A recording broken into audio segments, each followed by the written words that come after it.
Om yogena chittasya padena vacham malam sharirasya cha vaidikena yopakurutam pravaram muninam patanjalim pranchaliranatosmi stuvei patanjalim vyasam shankaram cha munitrayam katra sutrasya bhashyasya kramat vivaranasya cha. Those who join this series of classes later and not listen to the exposition, the explanation of these invocations, you can always ask me to repeat, to explain this invocation verses again. I'll be happy to do that. So now I think we already got an idea of the components, the different aspects, the different elements of what we call avidya.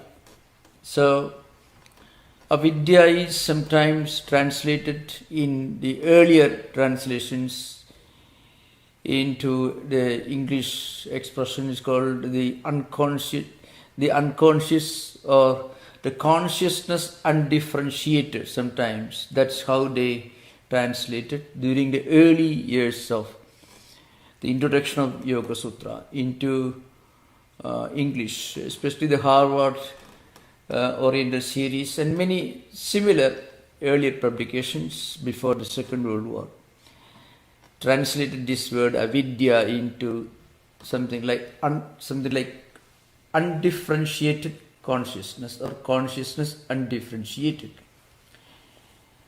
So what it really implies has to be properly understood. So what is avidya?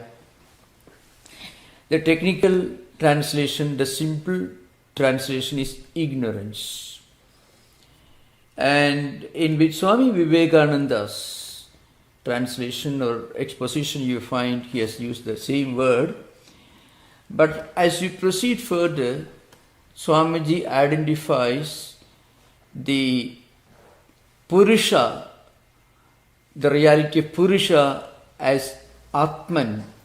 That's how Swamiji equates. So you find in Vivekananda's exposition of Yoga Sutras a more holistic approach.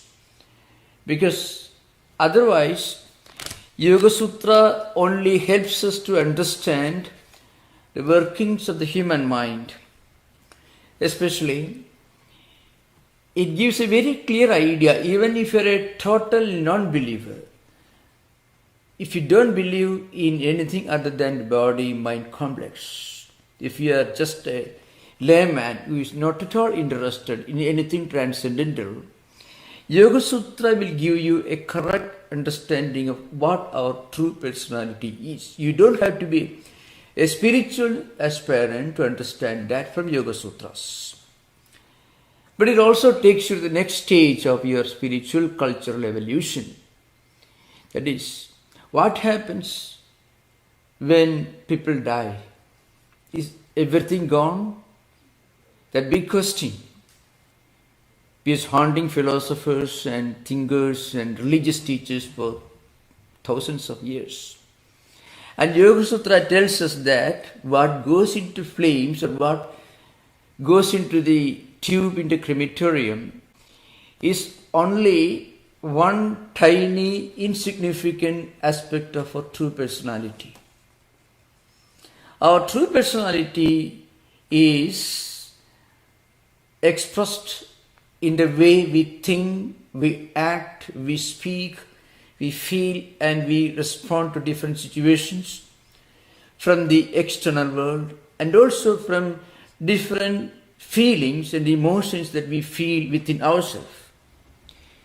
So Yoga Sutra reveals to you a different world of a true personality.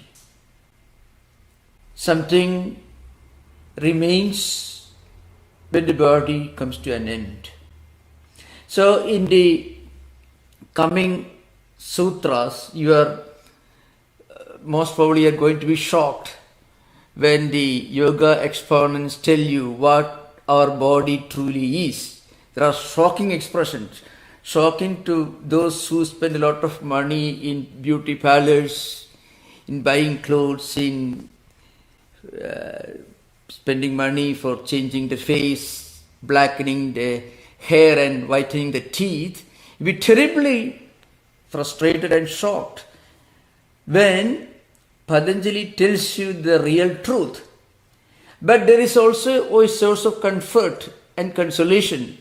And he says, this is the nature of this body.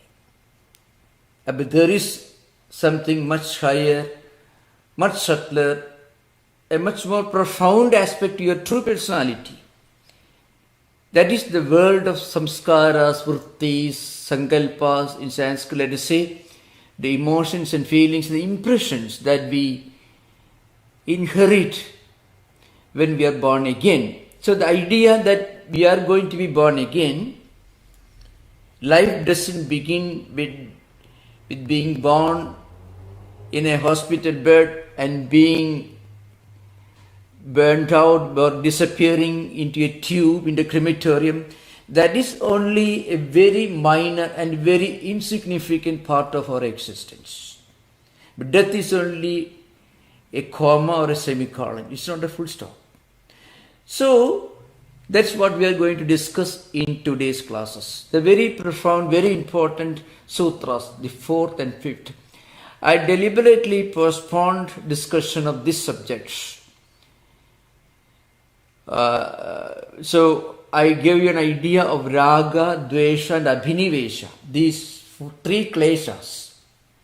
Just to make our mind ready for understanding the true meaning of what avidya is. So, in the 4th sutra, avidya itself is defined as the genesis, the cradle, the fertilizing ground, the womb of all kleshas. So, kleshas are also a very interesting word.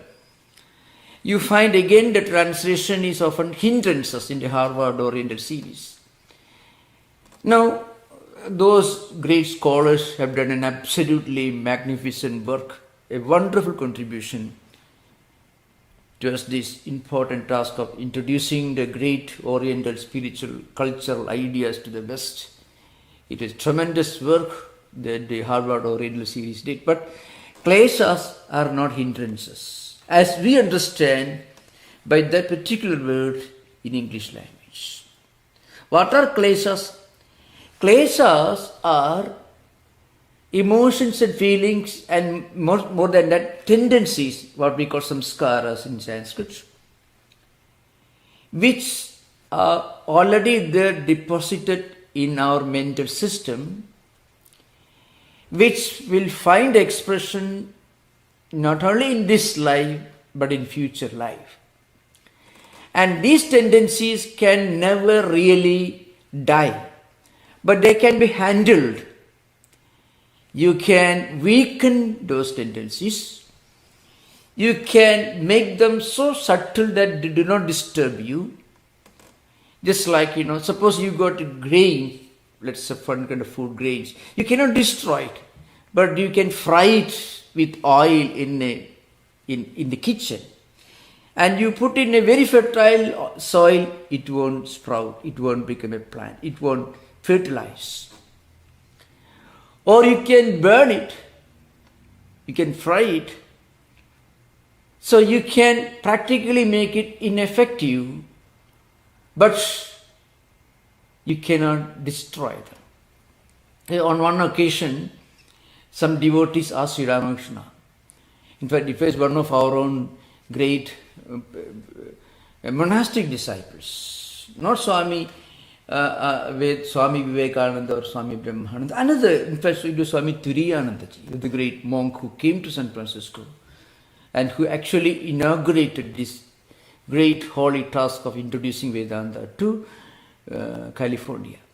So Turiyanandaji asked Sri Ramakrishna, his guru, so how to deal with these disturbing thought currents that emerge in the mental system?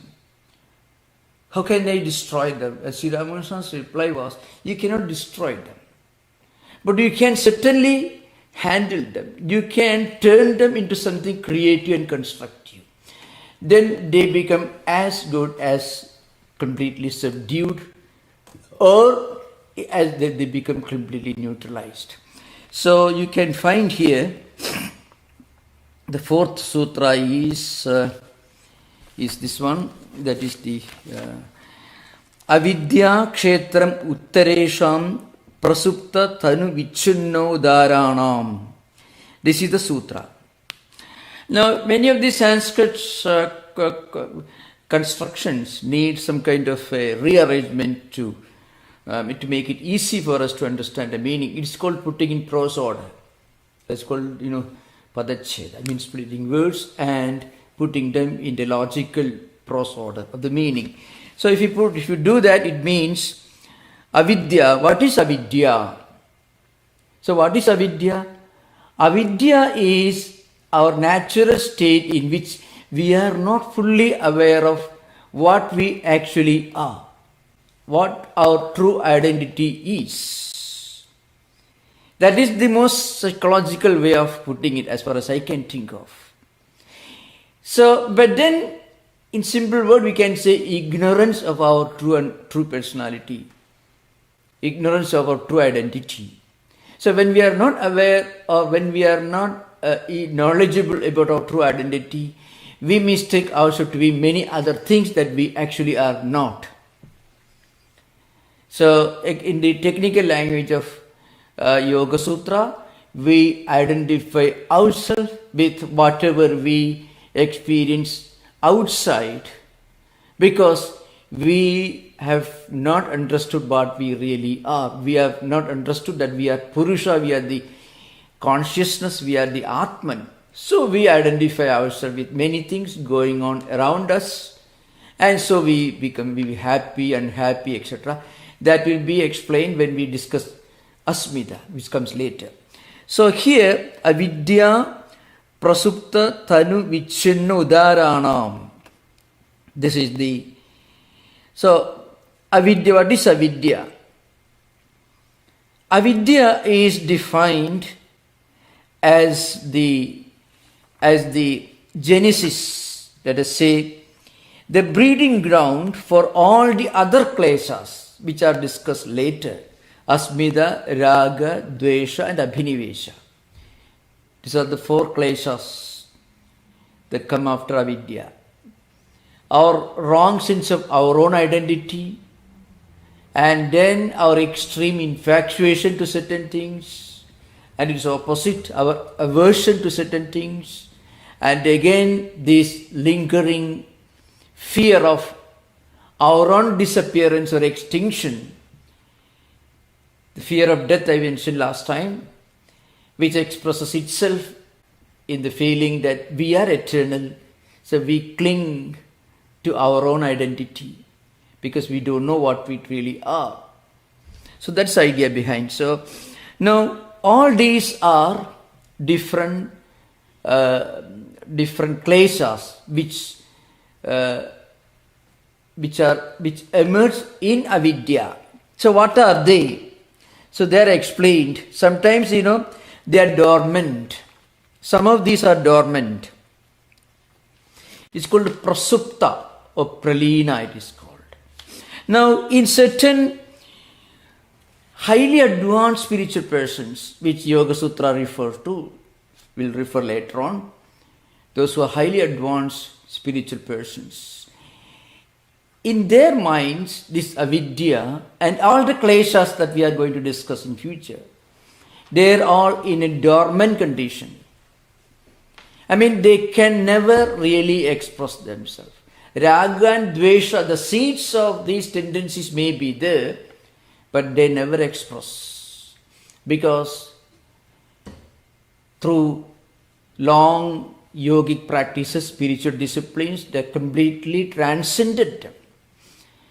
So it's just like seeds that are burned. It's as good as a piece of stone because it cannot germinate, it cannot grow into a plant. So it no more it cannot be called seed. It's called dagdha bija. Dagdha means burned, bija means seed.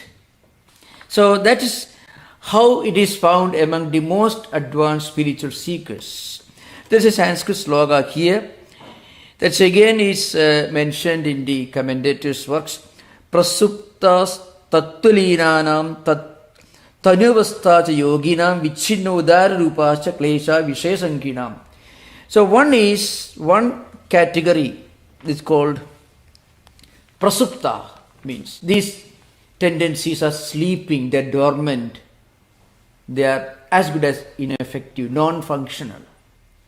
Through long years of different life cycles of continued yoga practice, all the raga, dvesha, extreme likes and dislikes and fear and anger and anxiety and worry, happiness and unhappiness, all these are completely dormant. They can never come to the surface of the mind. Again, I don't want to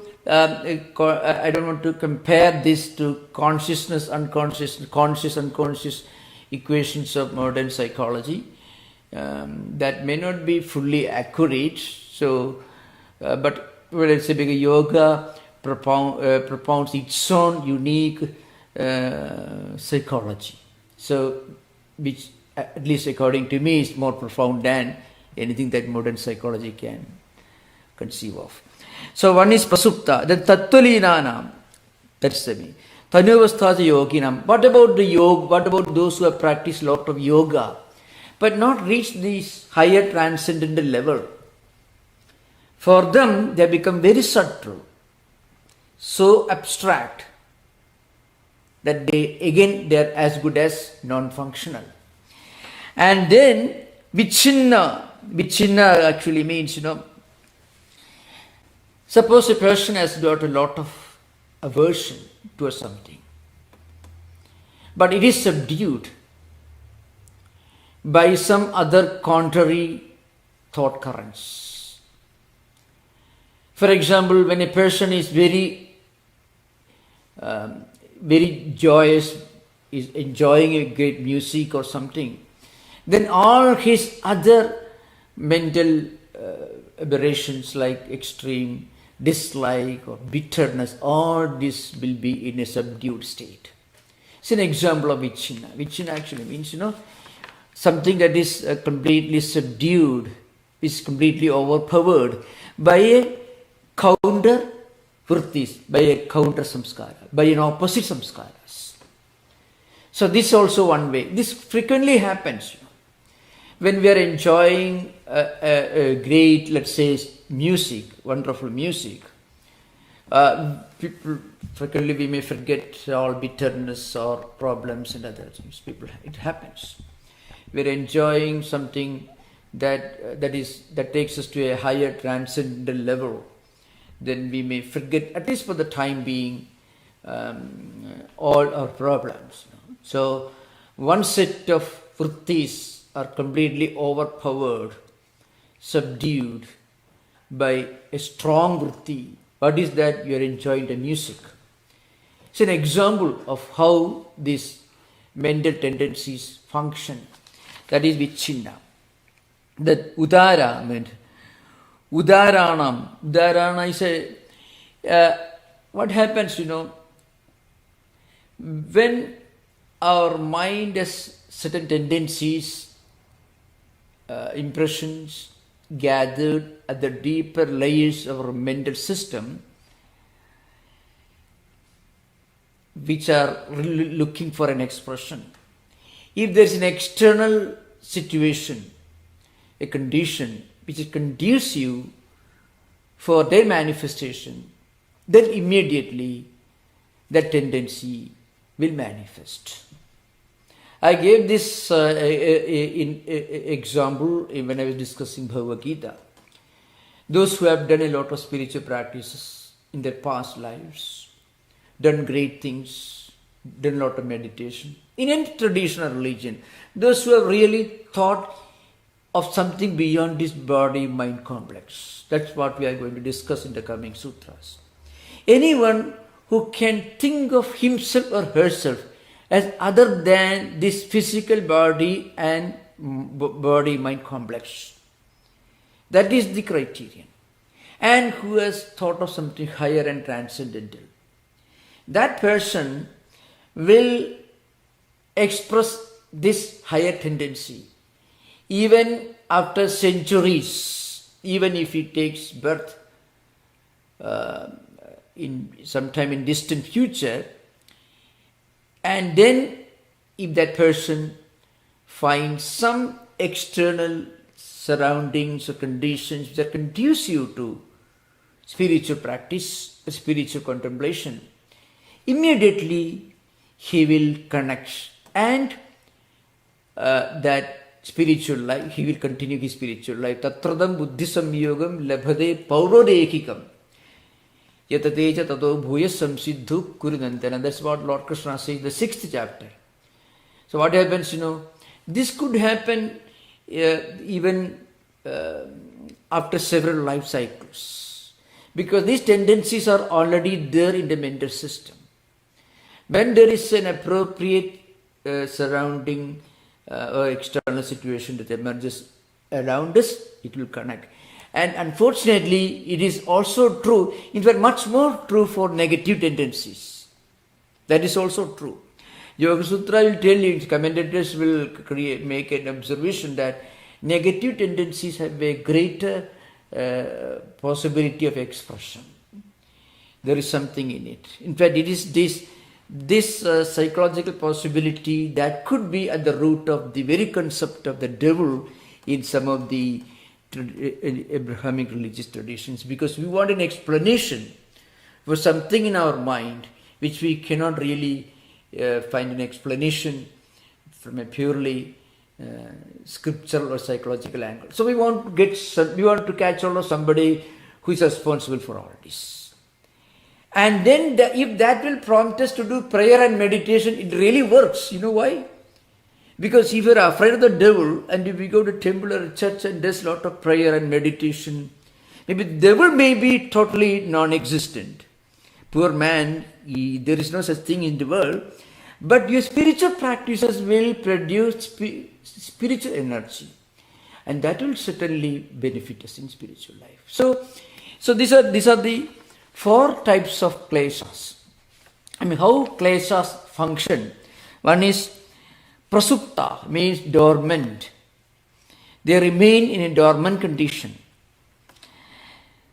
That is among the tattva linanam. That is one view that normally you find in Vijnana Bhikshu, and some of the commentators will give some additional idea. The Patanjali, we don't know whether Patanjali really meant that, but that is a very logical explanation. Then Tanuvasthacha yoginam. Those who have done a lot of meditation, spiritual practice, yoga training, then you know what happens. These negative tendencies, these kleshas, raga, dvesha, etc., they will become so subtle, attenuated, so that they will not express, they will become as good as subdued. That's the idea. It's just like, let's say, another example is a cobra, a poisonous cobra, and the sarpa, the same cobra or a snake which is burned in a fire, let us say an accidental fire, and it may be lying there on the floor. It is not real poisonous, not real snake. It can't do any harm to anybody, but still it may have the shape of a snake. A seed may look like a seed, but it is burnt and cooked like that. That is the state of these negative tendencies in the mental system of a yogi. Then vichinna means overpowered, subdued by a contrary tendency, an opposite tendency. Udarana means which expansive. These tendencies are there. They are not subdued. They are looking for expression. If there is a tempting situation emerging from external conditions, suddenly this tendency may express. A person who have a good tendency may express that tendency. A person who has a bad tendency, he also will express it. That's the idea behind. So now, what is avidya? Avidya is nothing but kshetra, means the breeding ground, the source of origin of all the uttaresham, means the other kleshas which are mentioned after avidya. That means asmida, raga, dvesha, abhinivesha. All these, they take birth, they have their origin in this avidya. So that is the idea behind. So sometimes you find a Yoga Sutras uses certain words like klesha bijas. Klesha bijas. Bija means seed. Seeds of klesha samskaras. What are klesha samskaras? Klesha samskaras are those samskaras, those tendencies which may not express in this life, but can and will express sometime in our future life cycles. So that is an important point, remember. Somebody sometime may ask this question. I have been asked this question frequently.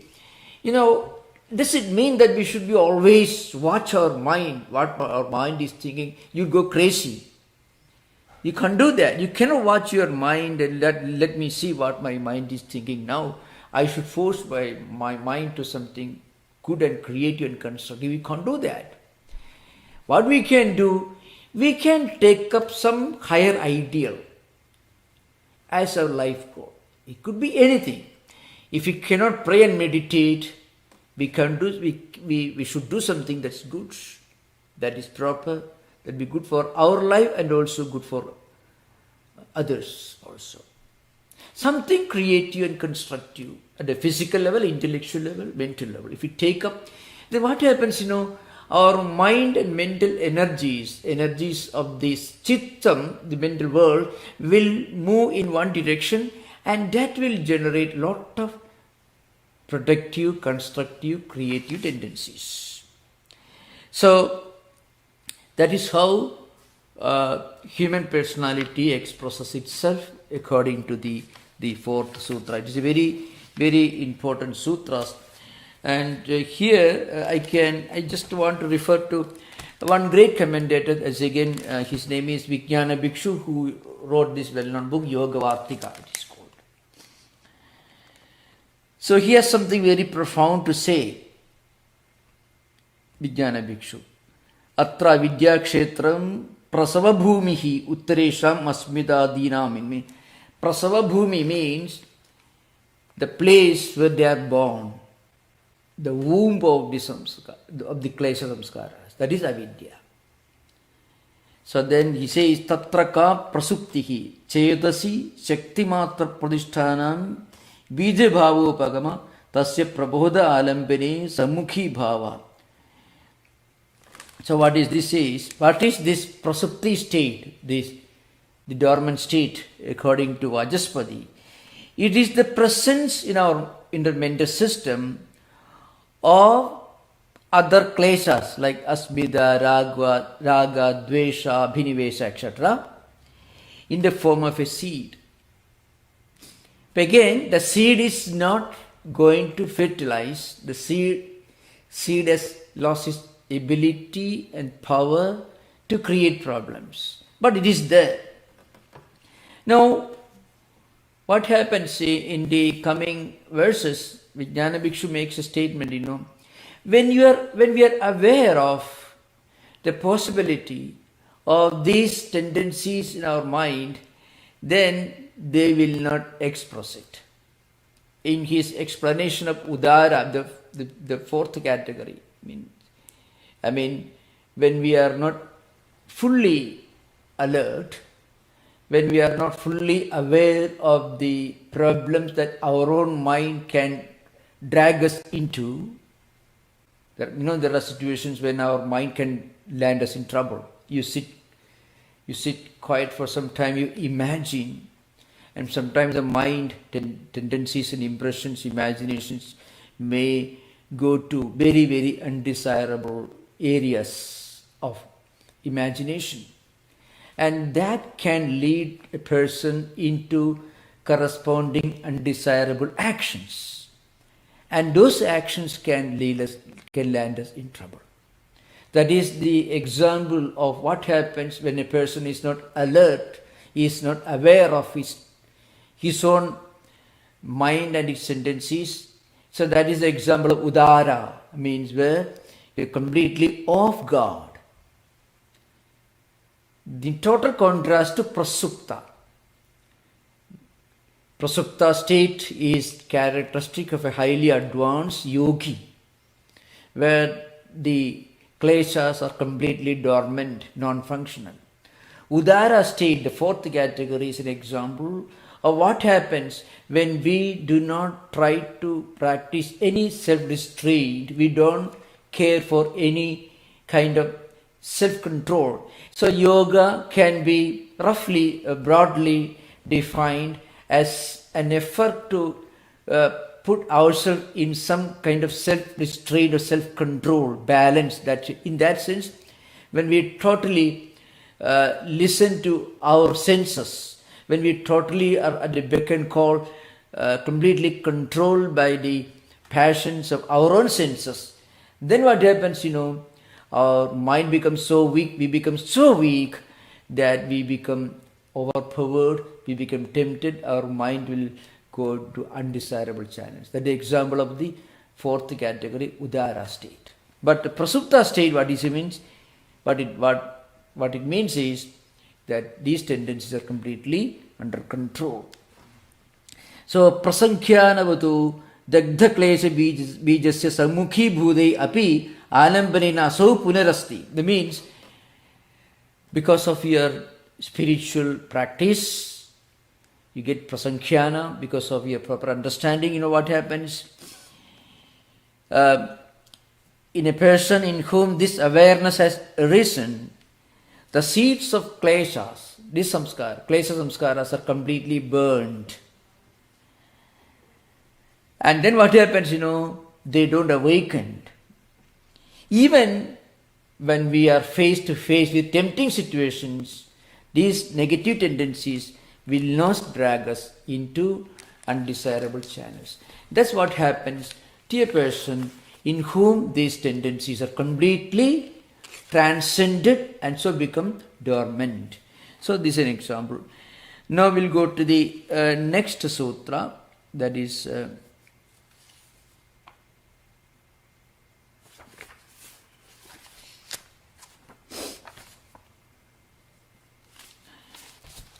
so next sutra is Anitya Asuji Dukkha Anatmasu Nitya Suji Sukha Atmakhyadihi Avidya. It's another very important explanation of what avidya is, how it functions, how it operates in our life, and how it influences our thoughts and ideas and behavior patterns. So what happens, So one important aspect that Yoga Sutra and commentators also emphasize is that every spiritual seeker should be able to understand how impure our own body is. It's very, very important principle. It doesn't mean that we should have contempt for our body or that we should neglect. Everyone should do proper exercise, should have balanced diet, nutritious food. Everything is important. We should take care of our body, hygiene. It's all mask and gloves, as you mentioned. It's part of our preservation of health and bodily health. But at the same time, that should not make us ignorant of the fact that body is at the best, the most suitable and the most wonderful instrument for doing and achieving something much higher and much greater. Then then the usefulness, the dignity and the relevance of the body itself becomes higher. In fact, that's what I explained in the light of that important verse, sloka of Kalidasa. It comes in the Kumara Sambhava.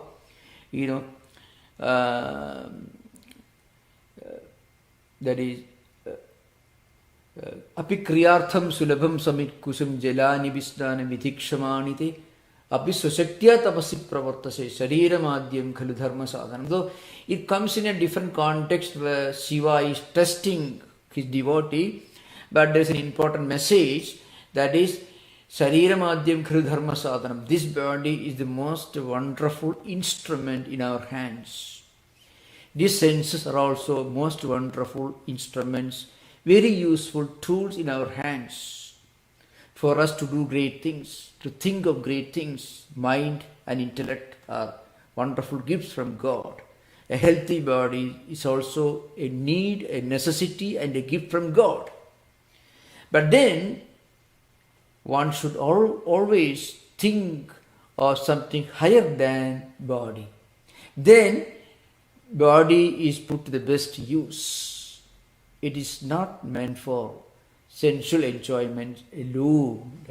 So yoga is not a life-negating or world-negating system of philosophy. Surprisingly, you find among the Hinayana Buddhists and also Mahayana Buddhists, apart from traditional Hindu ascetics, even among the Jains, who are well known for extreme ascetic practices, who carry this physical asceticism to an extreme level. Some of these ideas have influenced the later commentators and their views. So they have expressed certain ideas which are only meant to teach us to look upon body just as an instrument, a useful, wonderful instrument, not as an end in itself, not as the only thing that to be concerned about, to be cared for. We should also care for something higher than our body. Our personality is something much higher than what our body presents. If you judge a person by physical body alone, what do you think of a great man like Lincoln or Gandhi? Classic examples. They have influenced, they have inspired great men and women, they have inspired nations and cultures and civilizations, you find. Great men and women. So, their ideas, the teachings and what they taught and what they did continue to inspire people all over the world. So there is a verse, I was trying to make you ready for this important verse which I am going to discuss right now. It's quoted by Vijnana Bhikshu in Viyoga Bhashya Vartikam. It is a very profound message. Anyway, the verse is this: Sthana Bijat Upashtambhat Nishinda Nidhanadabi Kaya Matheya Saujatvat Pandidahi Asuchim Viduhu. The conclusion itself is sufficiently shocking. The great scholars and saints have come to one verdict: this body is dirty. Essentially dirty. So I have prepared, you should not get shocked, that's why I prepared the ground for this statement. One is Thanat. Where does it come from? You don't like to sit in a place where it is coming from, something that closely resembles the place where it is coming from. Anyway, so Vijnana Bhikshu has already quoted and explained, so I don't want to repeat what he says. So sthanam, where it comes from, bijam, the biological genetic origin. Upashtambham, and again everything is made of food, what you eat and what you drink. So all the physical things, the bone, the marrow, the blood and things that you cannot avoid washing your hands if you touch, So that's what he says, Upashtambha. Nishyanta means, it said that the body has got 9 openings. Anything that comes out of the 9 openings, you have to wash your hands. So it's called Upashtambha. Nishyantam means, it's called Navadwaras. 9 openings of the body. Anything that comes out of these 9 openings you should wash your hands. Nithanam, and again, whatever you do, you eat healthy food, do exercise, if still, maximum, Ramanuja lived for 120 years, Buddha for 80 years, Shankara for 32 years, now Christ for 30 years perhaps. Now the point is, Vivekananda from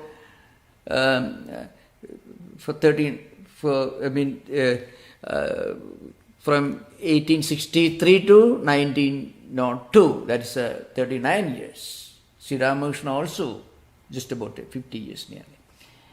So, all these great men, whether Buddha or Christ or Sri Ramakrishna, anyone you take, so I don't think that Ramanuja went to gymnasium every day to preserve his body. He lived for 220 years, it is said. Still, he has to die. This body has to be dispensed with at some point in future. That is what is meant by here, but meant by this particular word. That is Nishyantam. You have to get rid of it at some point. And then Adheya Shaujatvam. You go on washing, taking bath, beautifying, still essentially it is not either beautiful or clean. Because again, the beauty is only for the skin that covers what it covers. That's all. That's the meaning of the verse that Vijnana Bhikshu quotes. And therefore, this body as such is great and good. We should remember. Kalidasa says, Mukhyam sadhanam. It is the most interesting, important, relevant, useful instrument for a higher purpose. That's the idea. It has a positive importance and relevance. But as such, it is nothing more than a great, wonderful instrument. So that is the idea behind here. So it is also anitya. Anitya in the sense, it doesn't last long. It has a beginning, it has an end. That's the idea behind. So Asuchi. And the point, in spite of all that, we have a tendency to look upon what is impermanent as permanent. And we have a tendency to be deluded into thinking that this body can be kept clean and healthy and eternal. It's not going to happen. So that is why avidya is nothing but mistaking the impermanent as the permanent, the non-eternal, mistaking the non-eternal for the eternal, mistaking the impure for the pure, and mistaking what is actually painful. It is sukha, so that is a ditya, shuchi, sukha, atmakhyadi, avidya means. So what it mean? Anitya, asuchi, dukkha, anatmasu, nitya, shuchi, sukha, atmakhyadi.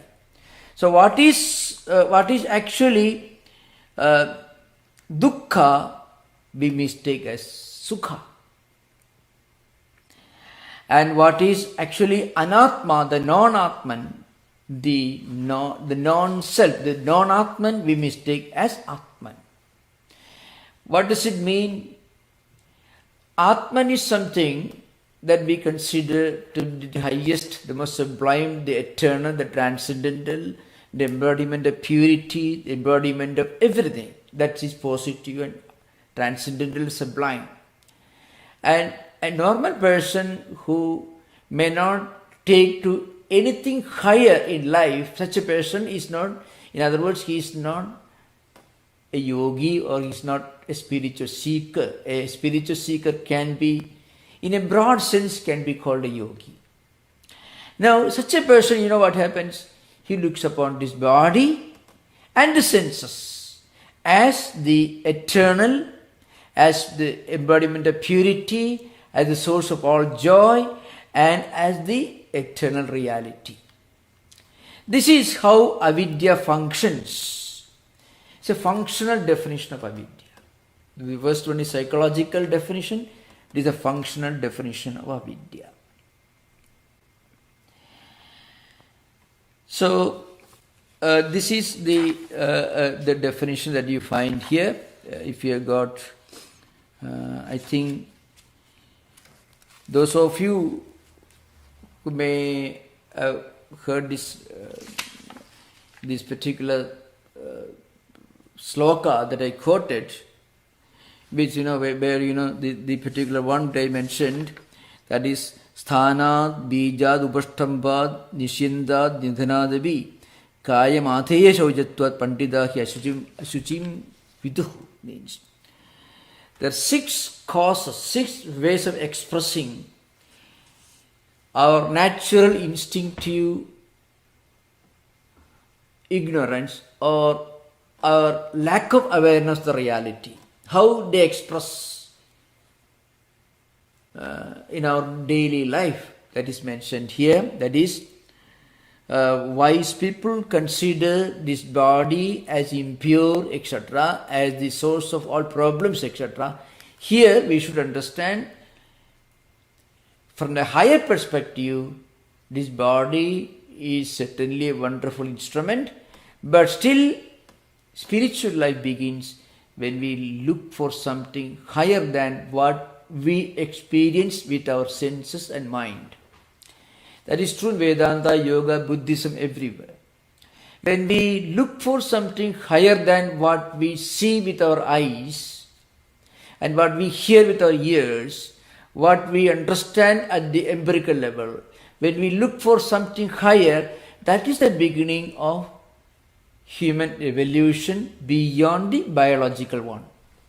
That's the idea behind. That's what happened to Buddha when he left his palace and went to Bodh Gaya and sat under the tree and became Buddha. That's what happened to Christ. That's what happened to every great spiritual person, any tradition. I mean, they just outgrow their infatuation with the empirical, with the sensory world. So that is the implication of this particular sloka.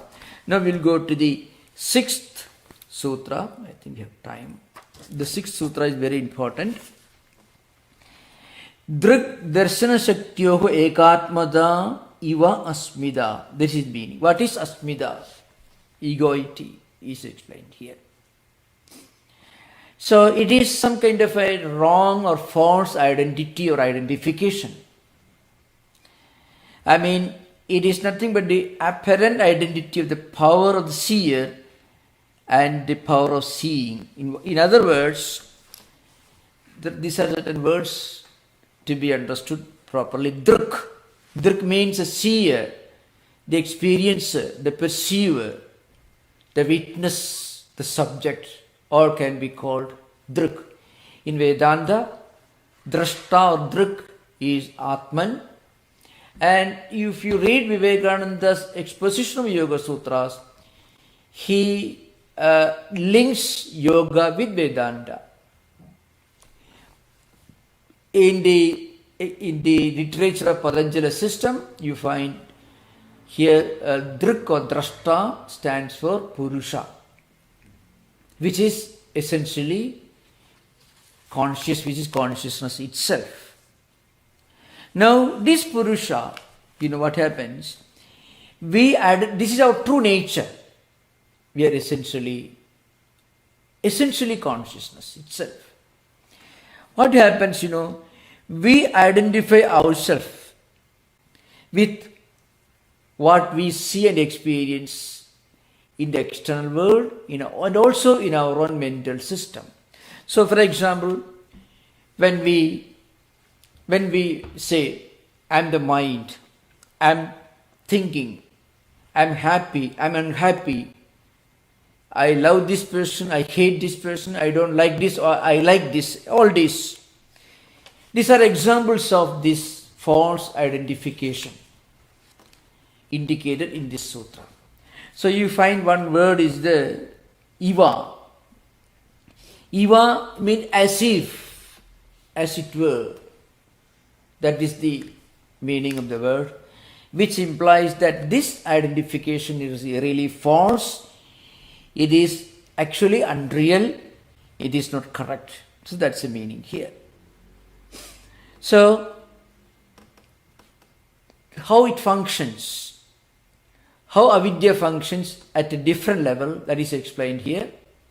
When we forget our true identity, that is, we are the subject, we are the Atman, that we forget, and then we identify ourselves with the instruments, darshana shakti, that is instrument. It be the senses of perception, like the eyes with which we see things. When I see something, I identify myself as the seer of that. And when I hear something, I identify myself as the one who hears that. So this identification creates a lot of similar identifications and false understandings, false notions in their chain, one after another. So, instrument means the senses of perception, the senses of action, and the 5 elements and the 5 vital forces, plus our mind, intellect, and then sense of ecosystem and memory. It's called mana, buddhi, chitta, ahankara, called antakaranas, the internal organs. That's what, that they constitute the instruments through which our self within expresses itself and connects the external world. Now, if a person really understands the meaning of this sutra, then he will be able to overcome many of the problems of anxieties and worries. We frequently, what happens when we really face a problem. If we can look upon the problem as a problem, something that will be solved, something that should be addressed properly, it is okay. But when we lose our balance, when we become mentally frustrated or devastated, become too anxious and worried and concerned, then that's a problem. That's a real problem. That's a much greater problem. So if a person understands this, he will be able to explain this as a, drig darshana saktyoho ekatmada. That means we are identifying ourselves to be as the one single person going through this problem. And also, not only that, we look upon this problem as something eternal, permanent, and everlasting. So this sutra should be properly understood in the context of the earlier sutras. When we identify ourselves as this body-mind complex, then a problem we are facing at the body-mind complex level, that problem will be misconstrued or misunderstood to be as something permanent, something everlasting. And once we get stuck at this level, thinking that this problem is going to be there all the time, then we are lost. But if we can think of this unpleasant situation as something that comes and goes, which is part of the empirical experience, which is not eternal, and my losing balance is just the result of this, the drig darshana shaktyoga ekatmada, this false identification, then we will be able to detach ourselves from this problem. So anyway, we will discuss this subject again in the coming session. Now we can have interaction for the next, I think, nearly half an hour. Yeah, thank you.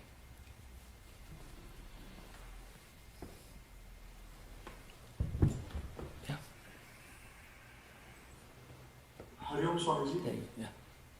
Swamiji, close to the beginning of the class, you said when you're defining avidya in various different ways, one of the definitions you gave was avidya is our natural state where we are not aware of our true identity. Yeah.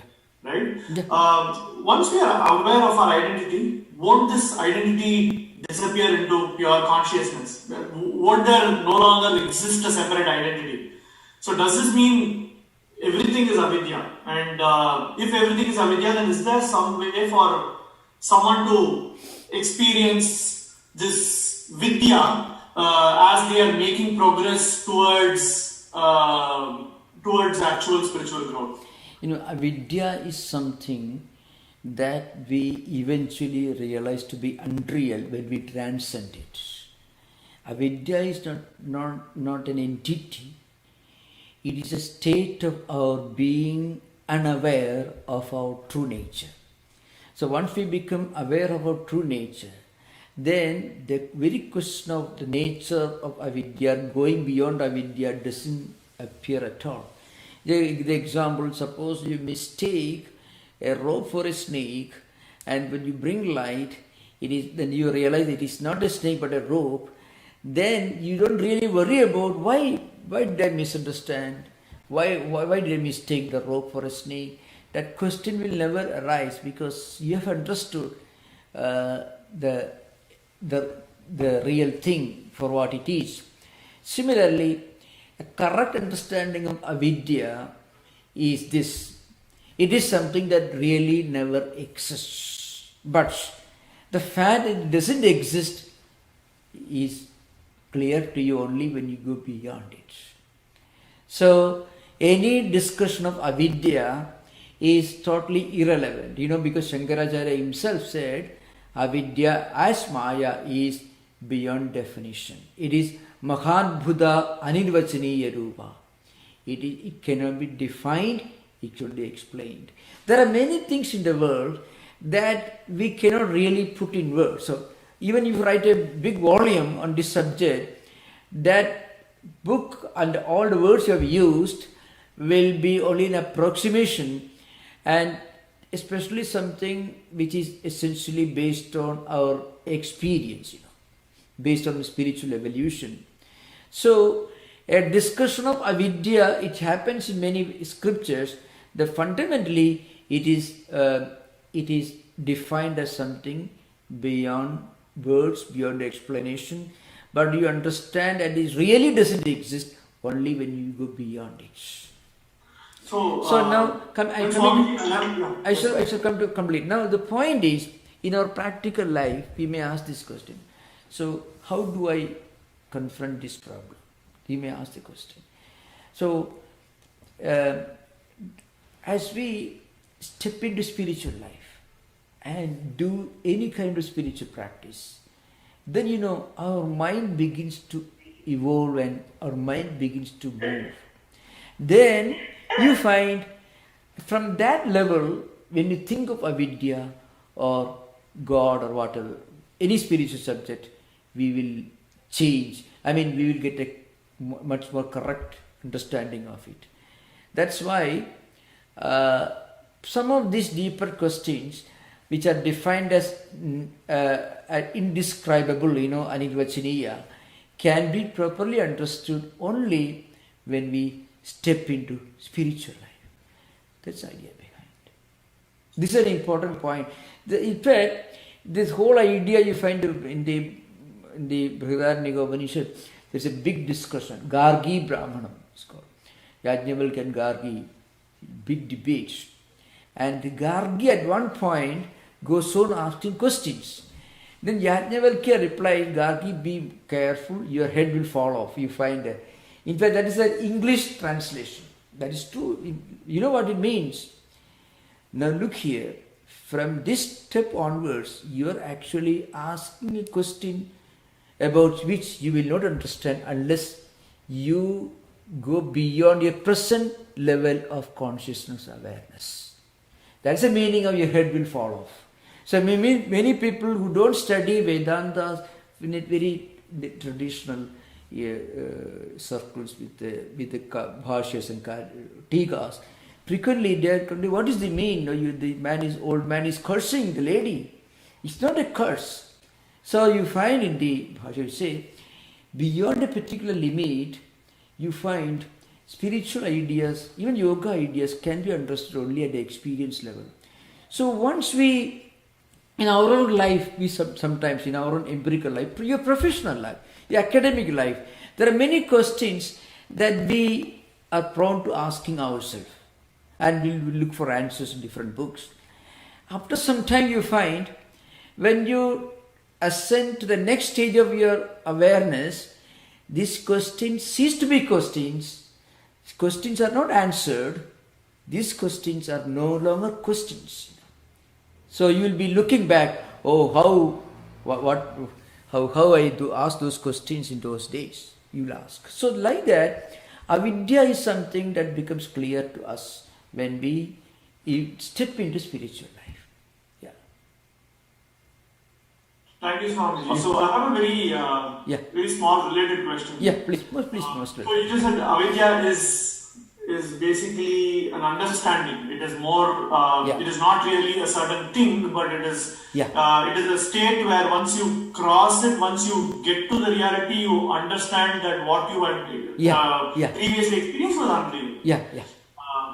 Right. So now, is this kind of a state where one can regress back? Like, say, I see a snake, I see a rope, I think it is a snake, I turn the light on, now I realize it is a rope. Then I turn the light off, I go to another room, I come back after a while, I again see the rope and I again think it is a snake. It doesn't happen because you have understood that. But the point is, now this analogy is apt, but when you use this analogy and use it to expound a spiritual experience, you should know there is a detailed description of this. What is the state of a Jivan Mukta, a person who has achieved, who has understood the reality, who has spiritual enlightenment. Does he eat food? He lives in this world like any of us. That's true. Yeah, but the point is, even in the midst of all these daily activities and duties and responsibilities, he will always have this awareness of the non-eternal nature of all these things. He will always have this. He doesn't keep this awareness all the time. Then you can't have anything in this world. You can't do anything. But when there is a situation which normally can create problem, can worry, can give a lot of concern to ordinary people, this Jivan Mukta, he is not worried. So that is the only time when you can distinguish a spiritual person from a non-spiritual person. Is a spiritual person, Vedanta and Yoga, is not to be understood somebody who shows a lot of external rituals or anything. His true spirituality is expressed when we observe how he responds to certain situations, which normally can be shattering, can be devastating to a normal person. Look at a man like Gandhi, who wrote this Anasakti Yoga. Apparently, he was a typical conservative Hindu. He was, but he very rarely visited temples. Practically never had any rituals performed in his name.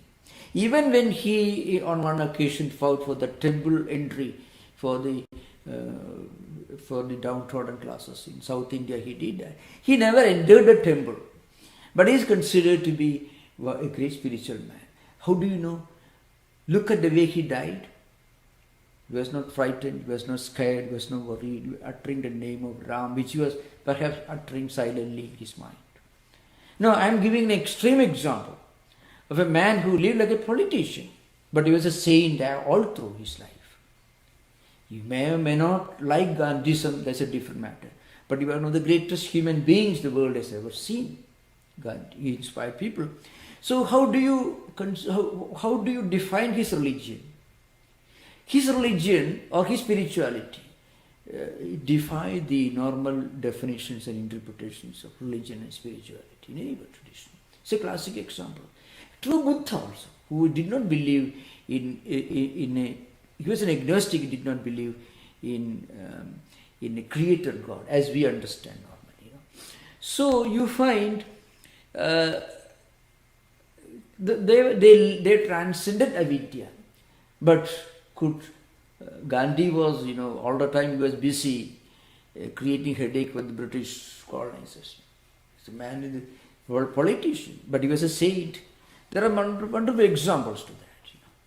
So in actual practice, you can test a person based on how he responds to situations that normally will devastate a normal human being. That's the difference. Thank you so much, Swami. Yeah, thank you. I have a question. This is similar to the Avidya only. It is related to Avidya, but I'm sure the answer you have already answered the question. But I want to know how to answer it properly if somebody asks this. Yeah. See, I was asked a question in Bhagavad Gita. Yeah. It's related to this. What they said is, look, Krishna, if he is a realized person, he would not have seen anything other than Krishna because he would have only seen Brahman. Yeah. That means he would be one with Nirguna Brahman and he wouldn't have seen even Arjuna, he would talk to Arjuna. How do you explain that Krishna talked to Arjuna? Because he doesn't see Arjuna because all he sees is only one Brahman. He cannot talk to anybody. No, I thought you have to reduce the state of Krishna to lower. Please answer. I can give the example not only based on Krishna but other great spiritual persons also. Say, of course, you give the example of Krishna. The same Krishna, he was a very practical man. Very practical man. Yatra yogeshwara Krishno yatra partho dhanudhara tatra si vijayo bodhidhruva nidir matir mama. The last verse in the Gita is, wherever there is Krishna, where there is Arjuna, there will be victory, there will be justice, there will be stable system and so on. Actually, Krishna, after explaining all the Yogatraya and then the highest Advaita philosophy and so on, he says, towards the end of the 18th chapter, he says, never teach this, what I taught you, to those who don't have tapasya, who don't have the tendency to do the humility to seva, and who actually criticize you from behind. So that's a very interesting statement that's come Krishna. So he was a very practical man. The highest spiritual person who is a Brahmajnani, who have reached the highest spiritual experience. That is Brahma Satyam Jagad Mithya at the philosophical level, Brahma Satyam Jagat Satyam at the spiritual experience level. Even such a person, when he works in this world, he will be working like a normal person. The only difference is he will be doing his work, and if he doesn't succeed, he won't be shocked, he won't be disappointed. If he succeeds, he won't be overjoyed. So that stability of mind, the stable equilibrium of his mind, that's what you find in a Brahmajnani. In fact, even in the case of Mahatma Gandhi also, coming back to subject, one of the prominent disciples of Sri Ramakrishna himself once gave a statement. He's knocking at the doors of Brahman. Means he's like a yogi. To Swami Turiyananda, who came to San Francisco, this is the founder of the Shanti Ashrama. He observed Gandhi. He is like a true yogi. So you find that stability of mind, the equanimity, the equilibrium of the mind. That's what really distinguishes what we call Sthita Prajna, Sthita Prajna is just the person whose Prajna is Sthita. His mind, his mental system is so established in equanimity and equilibrium. That is the criterion by which you can judge a person. Yeah. Swamiji, Namaskaram. Yeah. I have a question on kleshas. Yeah. You mentioned for realized souls that they, their kleshas are burnt and it doesn't really show up. Yeah. But for people like us, where we have many kleshas and obviously some of them are evident in this birth. There are many that we don't know that exist. How to identify, the kleshas that need to be taken care of at this stage, and then how to identify them is the first question, and then also how do you overcome those? What do you do to overcome those? Would be the second question. These kleshas, we need not try to identify them. But of course, one writer, see, suppose you feel, let's say some people are affected by extreme, I'm giving certain examples, extreme greed, for example, love for money. Then you think of the problems that too much of wealth can bring to persons, the problems that the greedy people have to face. So that's one way of using a mechanism is called in the Yoga Sutra, Pratipaksha Bhavana, means the vichinna. Vichinna means one negative tendency can be subdued, it could be overpowered with the help of a positive tendency. That is the meaning of vichinna. So all the kleshas can be prasupta, it can be tanu, it can be vichinna, it can be udara. So one can subdue a negative tendency with the help of a positive tendency. But in practical life, we need not go about dictating or looking for our kleshas. If we spend our time and energy in doing good things and connecting with spiritual ideas, by listening, by reading, by associating with people whose association can strengthen and reinforce our own spiritual tendencies, that's enough. Then you find these kleshas gradually become weaker and weaker.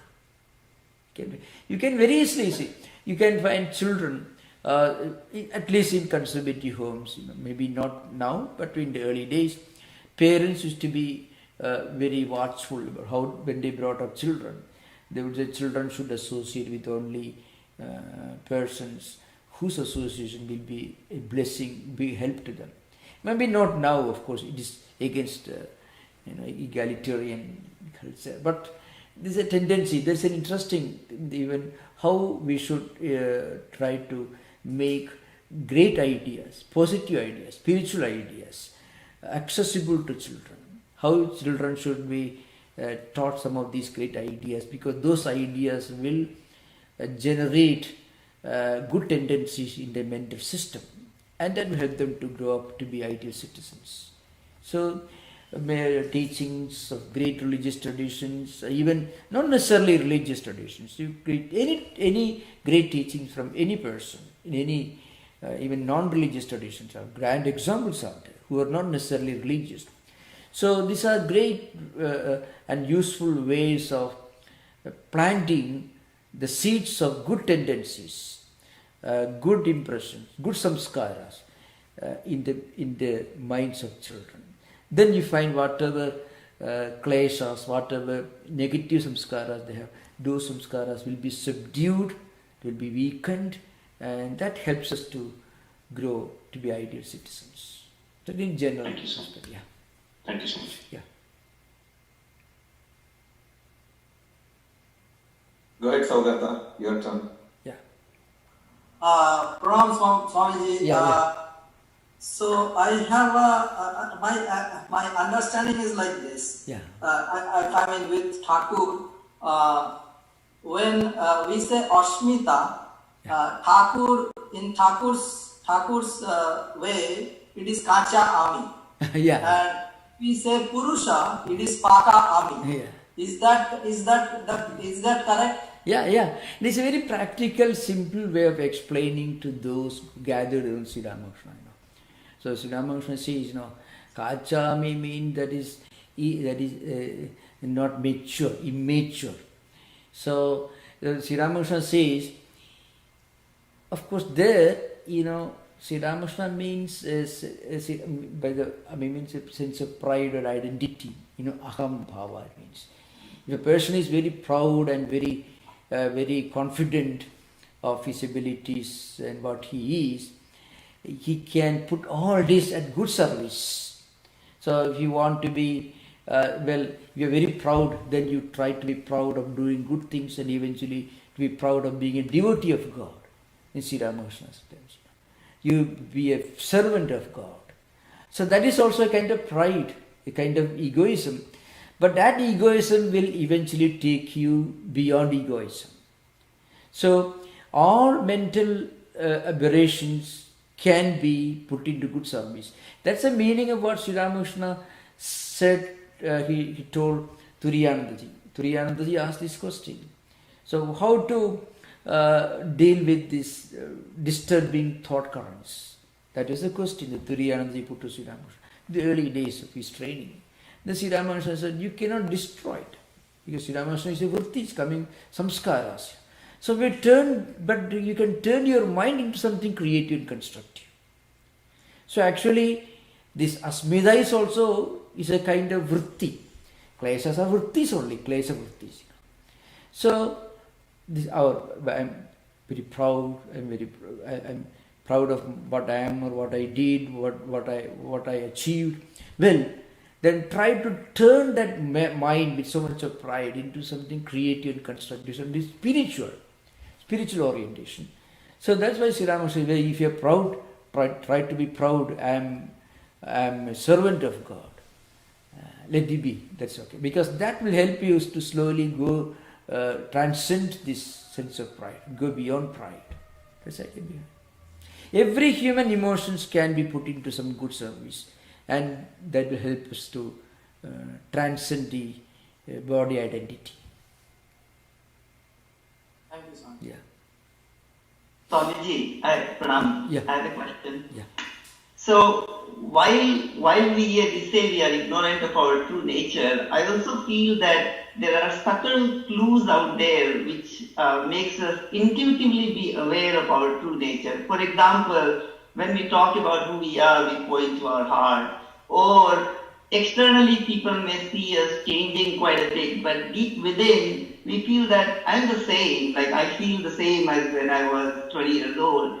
Are these intuitive clues to us being aware of our true nature? Not necessarily. Not necessarily. If this awareness, if you can retain this awareness, and this awareness helps you to do spiritual practices, then it's a proof that it is something constructive, creative, genuine. That is true. But otherwise, some flashes, some impulses need not necessarily be related to this. That's right. If with all these, if we feel at home, when we do something noble, when we try to do some spiritual practice spiritual discipline, if our mind is ready to cooperate, if we don't feel any inner conflict, that means our mind has got a surplus amount of positive vrittis, samskaras. I mean, some negative kleshas are all subdued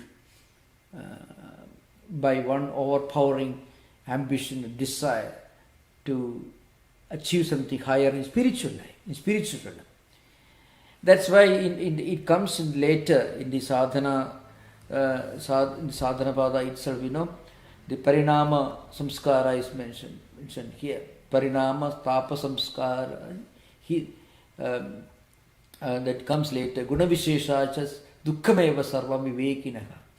So parinama samskara is a transforming samskara, a higher ideal, an ambition for something higher and spiritual, in spite of everything going on fine in the empirical worldly level, you have no problem, still you look for something higher. So that higher aspiration is a proof that we have a surplus of spiritual healthy samskaras in our mental system. That's the idea behind. So we can easily detect where we stand by trying to meditate, and if we don't feel any conflict, it means our samskaras perfectly are cooperating with us. Mind is in friendly terms with ourselves. That's what it means. Thank you so much. Yeah, Swamiji, namaste. Yeah. Question is on Vichinna, as you are describing. Yeah. Many times we are, maybe there are people who are singers or we are attending these lectures. We are actually overpowering our bad tendency. But there is still Maya. So we still need to do action or service, right, Maharaj, to overcome that. Just Vichinna overpowering, will it diminish completely, or we should still have to overcome the bad vrittis to Yeah. get that. Yeah. When Patanjali mentions Vichina, there are two aspects to that. One is he gives an example of how certain kleshas function. An example of Vichina kleshas, when one klesha, one vritti is subdued, overpowered by another one, then the one which is overpowered doesn't express itself.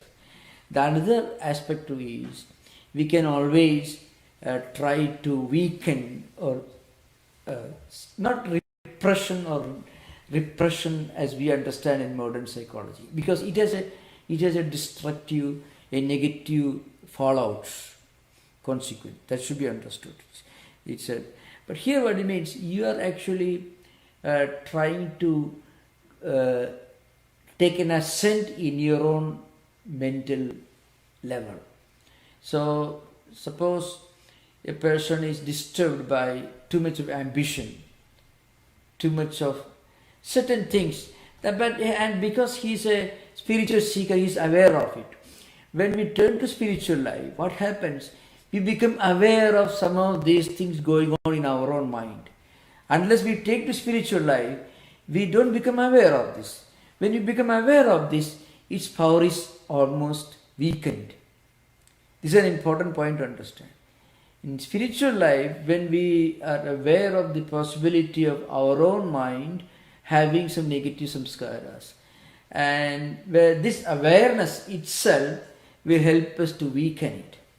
And then we can take the help of something, some positive samskaras to make it vichina, to subdue, to overpower the negative samskaras.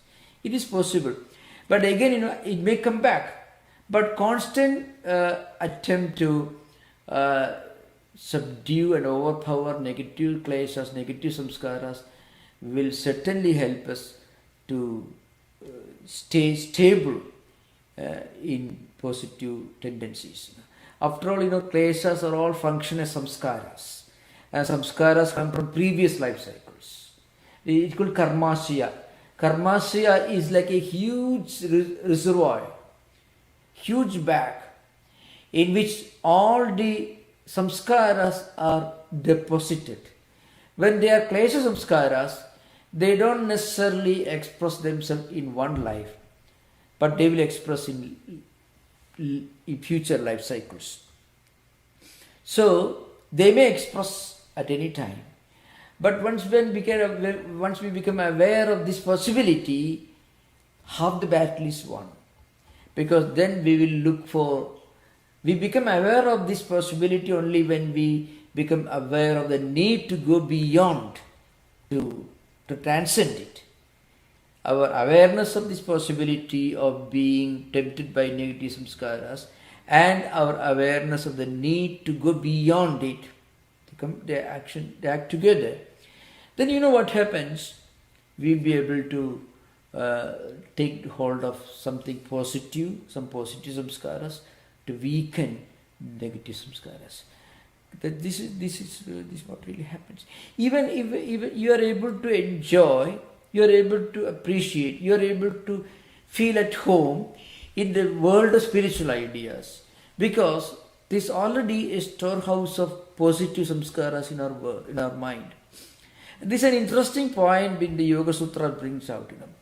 Our mind will connect with something outside when a similar samskara is already present in our mental system. When something is happening in the external world, our mind flows towards that, moves towards that, gets trapped in that. That's because there are similar samskaras which are already deposited in our mental system. It may be coming from previous life cycles. So they connect. So similarly, if we go on increasing our positive samskaras, then our mind will naturally become stable and will be established in equilibrium, stability and equanimity of mind. Yes. Thank you, Maharaj. So there is one question on YouTube. Yeah. Last question maybe. What is tapas in simple words?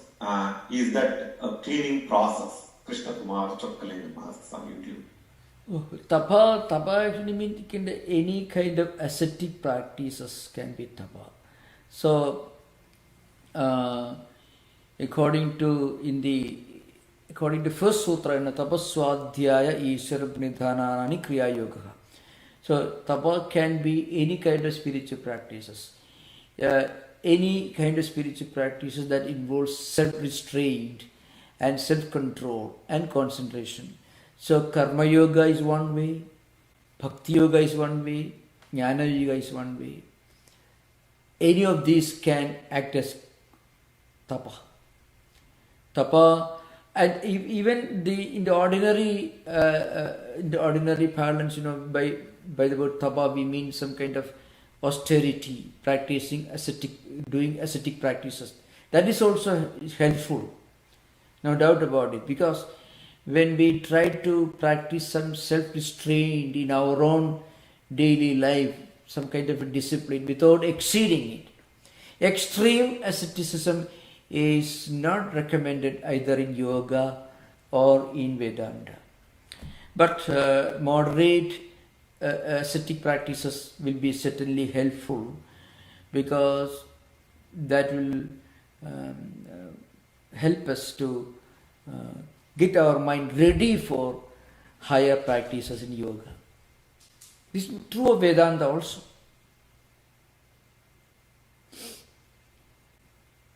Thank you, Maharaj. Yeah, thank you. Naveen, please go ahead and ask your question, maybe the last question.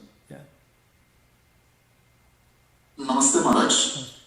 This is morning in India now. I'm calling from India. I'm talking from India. Yeah. Actually, I want to know, out of curiosity, I want to know the difference between this 4 yogas and this Kriya Yoga. What is Kriya Yoga? Oh, Kriya Yoga. Kriya Yoga is defined in the first sutra of Patanjali's Sadhana Pada. Tapaka Swadhyaya Ishara Pranidhananani Kriya Yoga. Where Patanjali is talking about stepping into yoga life. Yoga life here means spiritual life. That's meaning here. So, that Kriya Yoga is already mentioned here, Karma Yoga, Jnana Yoga, Bhakti Yoga, as mentioned in the Gita. That's why many of the commentators have taken ideas from Gita also, as a Vijnana Bhikshu and others. So the point is one, then this Swadhyaya has got 2 different meanings. One is self-study, reading holy books, and with thinking of the meaning and contemplating the meaning. That is Swadhyaya. Another meaning is listening to or repetition of Omkara, Pranava. Remember, Pranava or Omkara doesn't mean that curved letter or script that you see in front of you. Pranava here means it is Omkara, pronounced as Pluta. So, of course, in the Mandukya tradition, Akara, Ukara, Makara, 3 matras are given. So that doesn't come as an important subject relevant here right now. So, if a person repeats pranava, that itself is some kind of swadhyaya. In the broader sense, we can say if you have got any sacred mantra that you consider to be very sacred, if you can chant it with great shraddha and sanctity, sense of sanctity, that can create spiritual vibrations in our mind, can create a feeling of inner tranquility and peace and contentment. That is also one important component of Kriya Yoga. So, Tapa, Swadhyaya. Ishara Pranidhana has got different meanings. Many commentators like Vijnana Bhikshu as quoted from Bhagavad Gita, Yedkarodi, Dasnas, Yedjugoshi, etc. It also can mean Prapatti, as understood in the Ramanuja Vaishnava system, Saranagati. I mean, resigning everything to God or God's will, considering ourselves to be God's servant or whatever. That is because yoga doesn't contain any direct reference to any of the monotheistic systems of Hinduism, but different commentators have explained in different ways. So what it means is, if a person can devote himself, surrender himself to God and God's will, that sincere surrender will give a spiritual orientation to all that he does and speaks and thinks. All his thoughts, words and deeds will get a spiritual orientation. It will get a spiritual direction. So this will create the necessary mental purity or the purification of samskaras for you to step into yoga life. That's the real meaning of Kriya Yoga as mentioned in the first sutra of Sadhanapada of Patanjali. That's the only meaning. Yeah. Yes, Maharaj? Yeah. Yeah, please, most welcome. I think we have it's already 7:30. So we shall conclude now. Okay. Thank you so much. Thank you. Om Shanti Shanti Shanti Harihi Om Tat Sat Sri Ramakrishna Arpanamastu.